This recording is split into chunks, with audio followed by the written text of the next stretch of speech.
James Stavridis is with us, retired four-star admiral, former Supreme Allied Commando of NATO, former commander of Southern Command, frequent guest on the Hugh Hewitt Show, author of many books that you can read while you are self-sequestering or sheltering in place. Admiral, good morning. We meet in a time of virtual war, I believe. Yeah, that's a good way to put it. And the invisible enemy is all around us. And so, I'm in Florida right now, like many people, picking a place. And we've got Laura and I, three 80-something parents down here. So we want to be close by them. So we're in Florida. And I think of this, in a certain sense, like a hurricane. It's coming at you. You kind of know it's coming at you. You're going to do all the preparation you can, but you got to just get through it. And you will get through it. But it is an unsettling time with a very difficult opponent. I wish, Admiral, that you and I, who talked about this at length in January, had been wrong, but we were right. It is unfortunate that I was wrong about Bernie and right about the virus, and you the same, but about the virus, not you didn't do politics. But now I want to talk to you as a man of war. You spent 33 years studying war. And in that first conversation that we had about the virus back in January, I reread it. You said it's useful that it is in an authoritarian country with the hope that an authoritarian country could stop it. It didn't.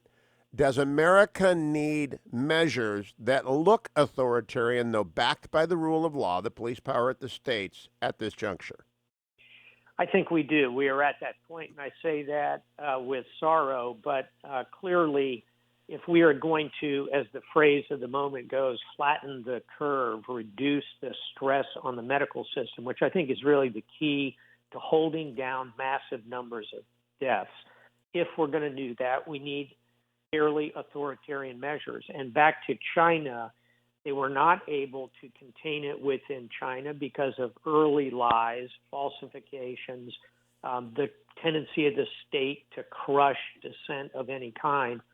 But when they decided to put real authoritarian means around Wuhan, around Hubei, they were able to significantly and almost immediately decrease the number of new infections.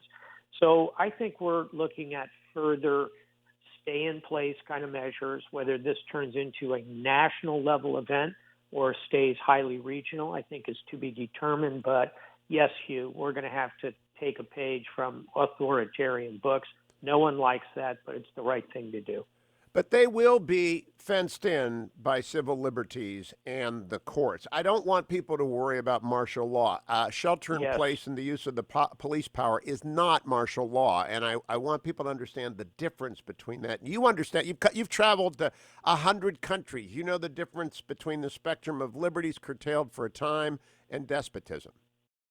Indeed, and that's precisely what we will see here.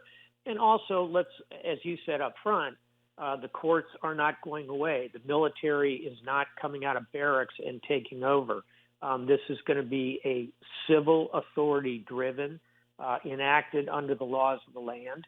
And I think it's going to be, we're not headed for survivalism here. Even at the worst case scenarios, we're going to be able to maintain order. We're going to have a number of deaths that the country could handle if we had to, and we can reduce those number of deaths. And, the estimates range from 1 million, 1.5 million, down to 200,000. But in any case, this is going to be a hard blow, especially for our elderly. And as Dr. Fauci, who is certainly doing heroic work, leading this effort for the nation in many ways, as he has said, we must be mindful of the most vulnerable among us, and those are the elderly.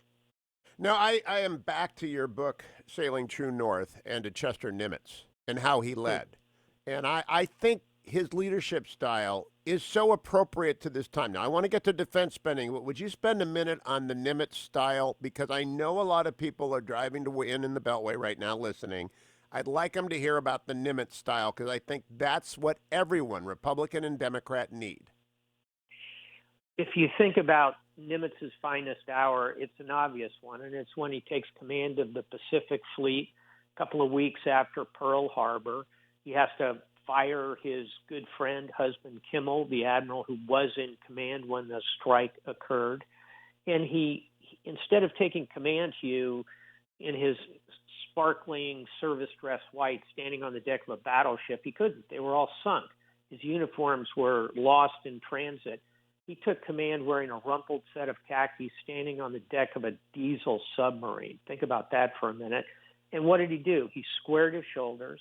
He built a team, even with very fractious personalities like Bull Halsey, and brought them all together to fight a war, to take on an enemy who at the moment of that crisis appeared to be certainly not invincible, but formidable.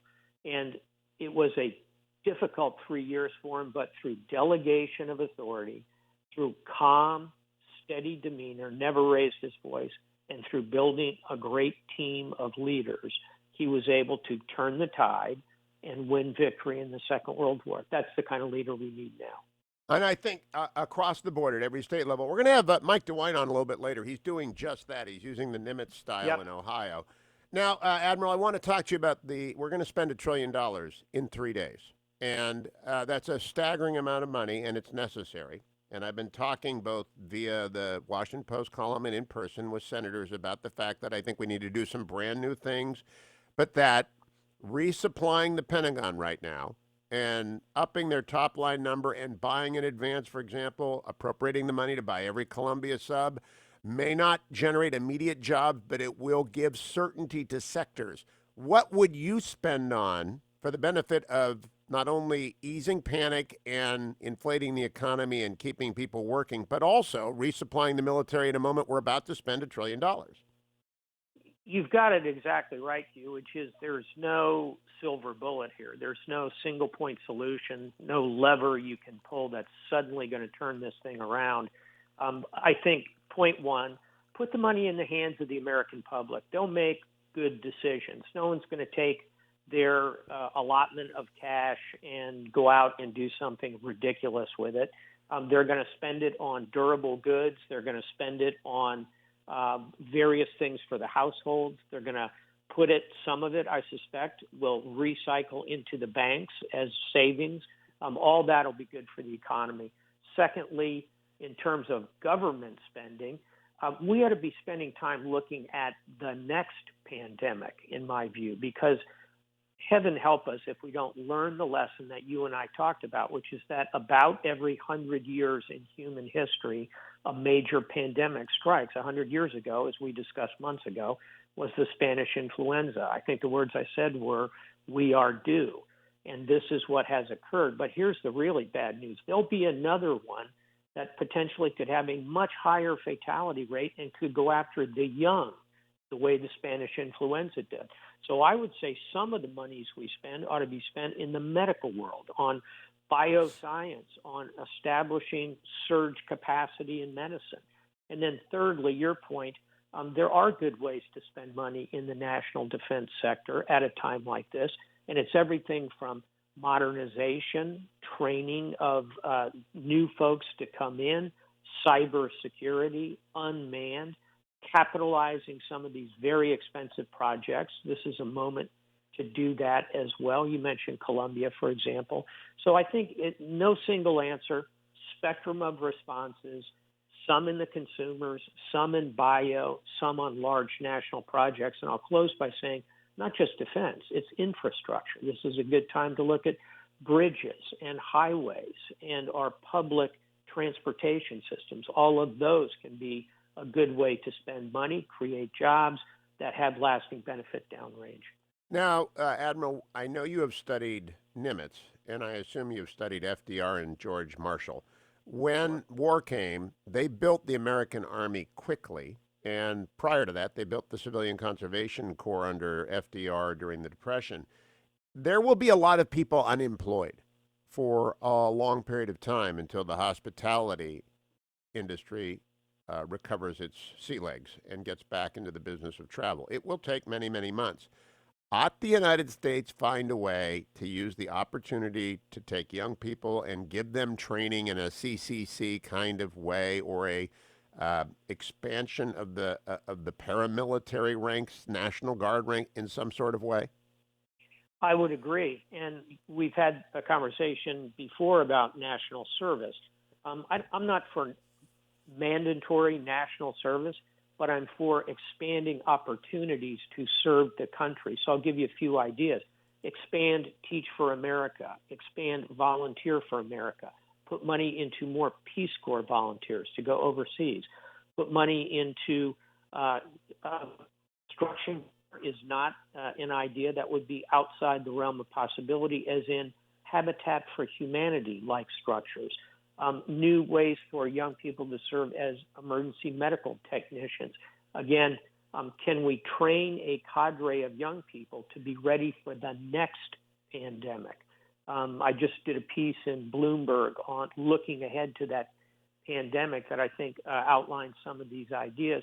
And your point, Hugh, using some of the funding and soaking up some of that manpower to be ready for the next pandemic alongside the other things I've mentioned. All of those make sense. They serve the country. They give people a sense of fulfillment. And if you're doing that in your 20s, your early 20s, it doesn't slow you down in the long voyage of life. I think that makes sense. And unfortunately, as we see the economic effects of this, medically, this will affect the elderly. Economically, it's going to affect the young. So we need to be thinking along these lines exactly to deal with potentially 10, 15% unemployment, God forbid. Now, my last question, Admiral, running low on time. I think the place to put the surge employment capacity is in the Army Corps of Engineers. I believe if you surge money into that, they will have the leadership structure and the civilian military co-branding, double-suited, double-butted, what do they call it, double-breasted agency, that they'll be able to absorb large numbers of recently employed or emerging from college or high school people. Do you agree with me on that?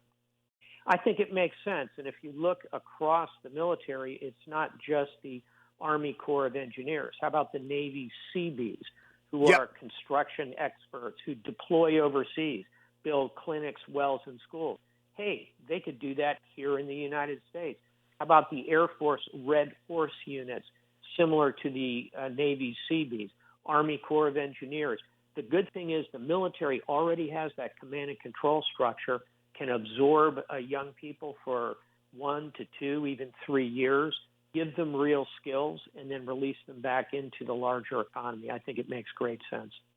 Admiral, keep coming back during this time of fear. You're always a voice of reason, and you've been right on this since it first appeared in China. I appreciate it. Thank you, Admiral.